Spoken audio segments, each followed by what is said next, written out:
Hi everyone, welcome back to my channel and thank you so much for joining me today. So today I'm going to be talking about some of the lessons that I've learned from teaching online. I know that many teachers around the world are currently teaching online, but there are also many teachers around the world that are teaching in person. So my next video is going to be about some of the things that I've learned from teaching in person, adopting a high flex model. So anyway, if you're interested in watching this video where I'm going to be discussing lessons learned from teaching online, then please keep on watching.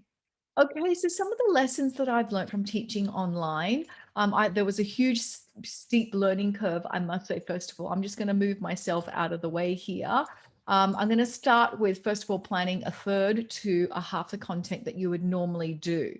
And that's just particularly in a synchronous session. So in a blended environment, we have this lovely balance between asynchronous learning and synchronous learning.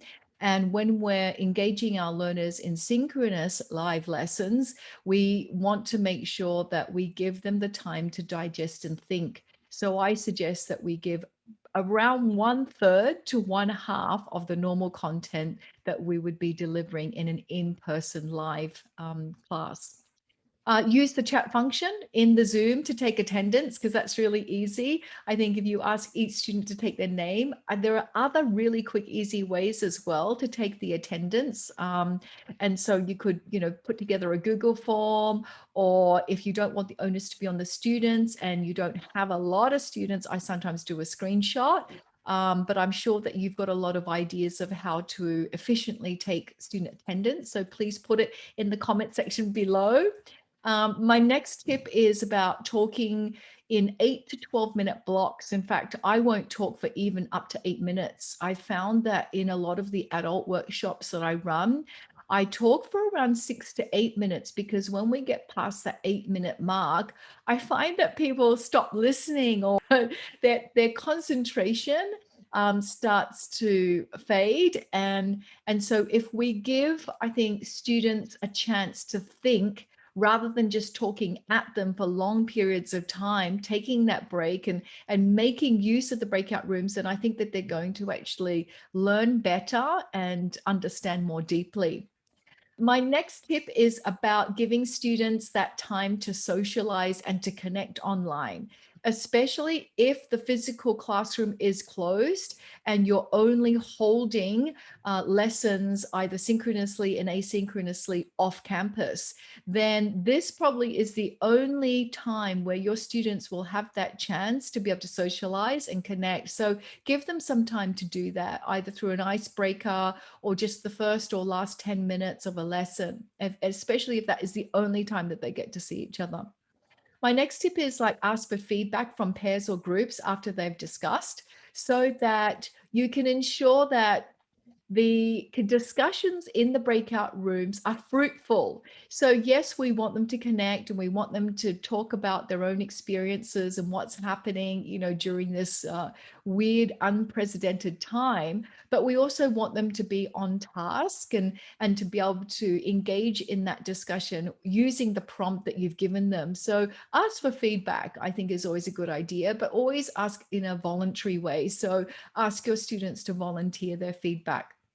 Now, another tip that I have is to use one place to link and embed all your digital tools. So it's a little bit like a landing page. If any of you have attended my workshops, I tend to like to use one Padlet wall, which links to everything. And it might link to other Padlet walls, it might have videos and other links of websites embedded on that one wall, but it's a one-stop shop. And I'm encouraging everyone just to have a one-stop shop, whether that's your web page, your Google Classroom, or your school website, or a Padlet, just so that your students are not having to try and click on all these different links and try and navigate like this really complex landscape.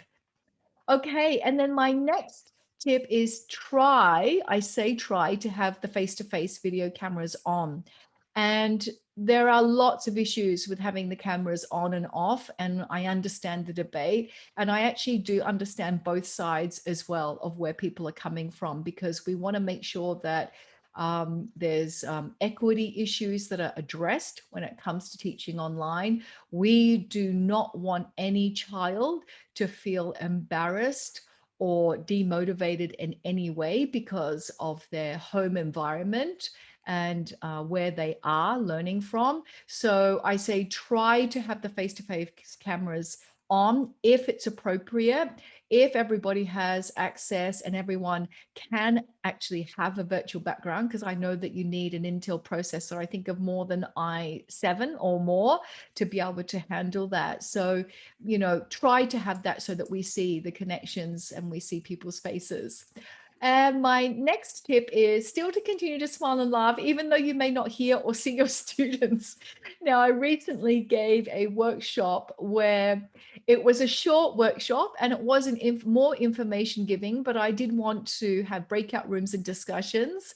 And because I hadn't met this group before, many people had their cameras off. So I was actually talking to a whole row of different black boxes on my screen. And even if you are faced with that situation, you've got to still continue to smile and laugh and be passionate about what you're talking about, even though you don't even know if they're there or if they're listening, but they probably are. And then my big last tip, which I think is so important, is be patient and kind to yourself. In case those technology gremlins come to visit you, and it's not a matter of if, it's when they come to visit you, just be kind and patient with yourself. And we are all understanding when technology doesn't, go as planned and it fails us. So if you have any tips, please make sure you put them in the comment section below. And thank you so much for watching, and I hope to see you next time. Bye.